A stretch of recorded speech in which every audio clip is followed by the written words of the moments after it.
కాంగ్రెస్ ప్రభుత్వం మాజీ ఐఏఎస్ అధికారి ప్రభాకర్ రావుపై కక్షపూరితంగా వ్యవహరిస్తుందని వెలుమ సంక్షేమ సంఘం ఉమ్మడి వరంగల్ జిల్లా అధ్యక్షులు వెంకటేశ్వరరావు అన్నారు. గ్రేటర్ వరంగల్ ప్రెస్ క్లబ్లో ఏర్పాటు చేసిన మీడియా సమావేశంలో వారు మాట్లాడుతూ నిరుపేద కుటుంబం నుంచి వచ్చి అంచెలంచెలుగా ఎదిగిన ఐఏఎస్ అధికారిగా ప్రభాకర్ రావుపై కాంగ్రెస్ ప్రభుత్వం రిటైర్డ్ అయ్యాక కక్షపూరితంగా వ్యవహరిస్తుందని, వివిధ ముఖ్యమంత్రుల దగ్గర పనిచేసి ప్రశంసాపత్రాలు అందుకున్న ప్రభాకర్ రావును ఈ విధంగా ఫోన్ టాపరింగ్ కేసులో ఇరికించడం అన్యాయమని ఈ సందర్భంగా వారు మాట్లాడారు.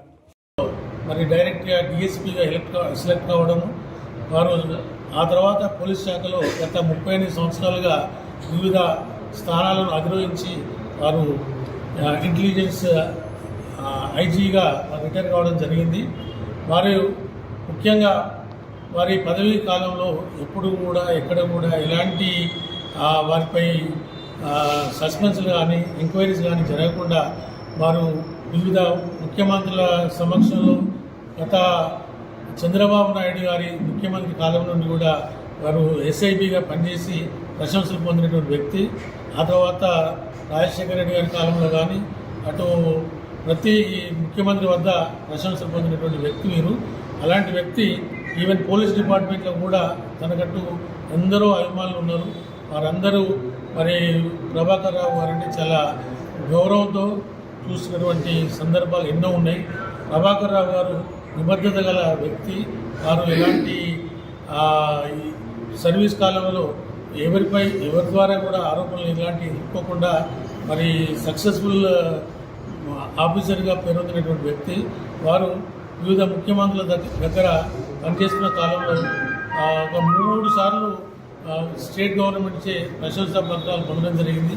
అలాగే మరి వారి యొక్క పని నిబద్ధతకు మన రాష్ట్రపతి అవార్డ్స్ కూడా రావడం జరిగింది. 2 రాష్ట్రపతులు వారికి 3 సార్లు అవార్డ్స్ ఇచ్చి ప్రశంసలు అందజేయడం జరిగింది. అలాంటి వ్యక్తి ఈరోజు కేవలం వెలుమ కులంలో ఉండి జాబ్ చేసినందుకు రిటైర్మెంట్ అయిన తర్వాత ఈరోజు కక్ష కట్టి వారిపై కొన్ని ఆరోపణలు చేస్తూ వారిని ఇబ్బంది పెట్టడం జరుగుతుంది. వాస్తవానికి వారు క్యాన్సర్ పేషెంట్. వారి ట్రీట్మెంట్ కూడా అమెరికాకి వెళ్ళి ట్రీట్మెంట్ చేసుకునే సందర్భంలో కావాలని వారు తప్పించి ఇక్కడ మరి అనేక రకమైన ఎంక్వైరీస్ అని ఇబ్బందులకు గురి చేయడం జరుగుతుంది. నిజానికి మరి ఇప్పటి వరకు ఎక్కడ కూడా ఎలాంటి ప్రూఫ్లు కానీ చూపెట్టే సందర్భాలు లేవు.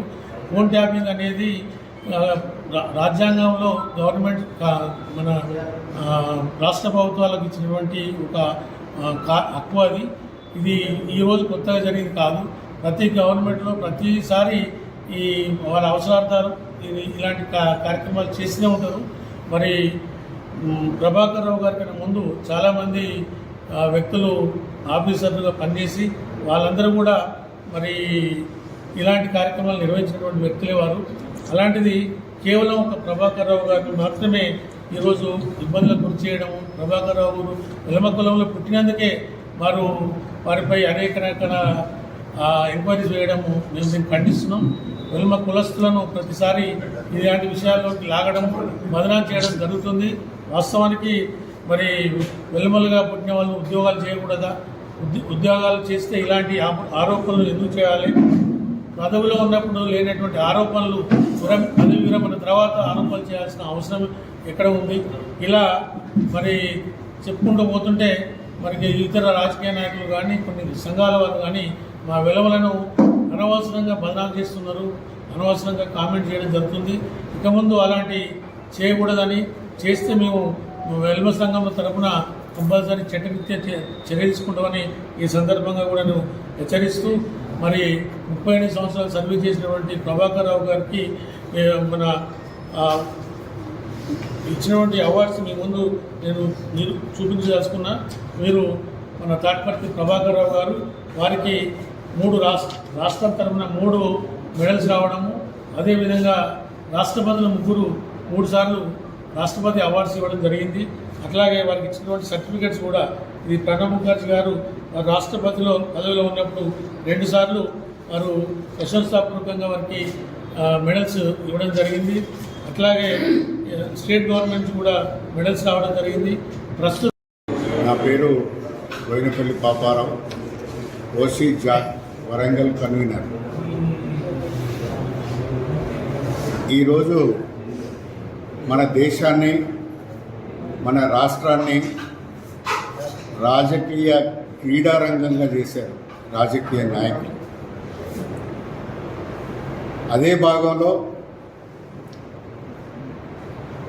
ఒక పార్టీ అధికారానికి వచ్చిన తర్వాత గత ప్రభుత్వాలను పనిచేసిన వాళ్ళను ఎంక్వైరీలు చేసి, వాళ్ళు వెళ్ళిపోయినాక మళ్ళీ వీళ్ళు వస్తే వీళ్ళని ఎంక్వైరీ చేసి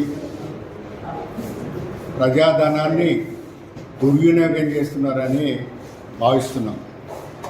దానికి నేను నా రాజకీయ అనుభవంలో 2005లోనే ఒక పద్యం రాశాను. ఏమనంటే, జెండాలొద్దు, గుండాలొద్దు, వ్యాపారులు అసలే వద్దు. స్వచ్ఛంద సంస్థలు నాయకులను వృద్ధి చేస్తే ముద్దు. ఎన్నికల సంఘం హద్దులు గీసి, న్యాయస్థానం ఆర్డర్ వేసి, పోలీసులు రక్షణ కల్పించి, మీడియా సంస్థలు నిజమైన వార్తలు రాస్తే యథా ప్రజా తదా పాలన సాగున్, సమాజానికి జవాబు దొరుకుతుందని నేను 2005లోనే ఈ పద్యం ప్రజా సంఘాలలో చదివి వినిపించాను. ఇప్పుడు రోజు చూస్తున్న వార్తలు చూస్తే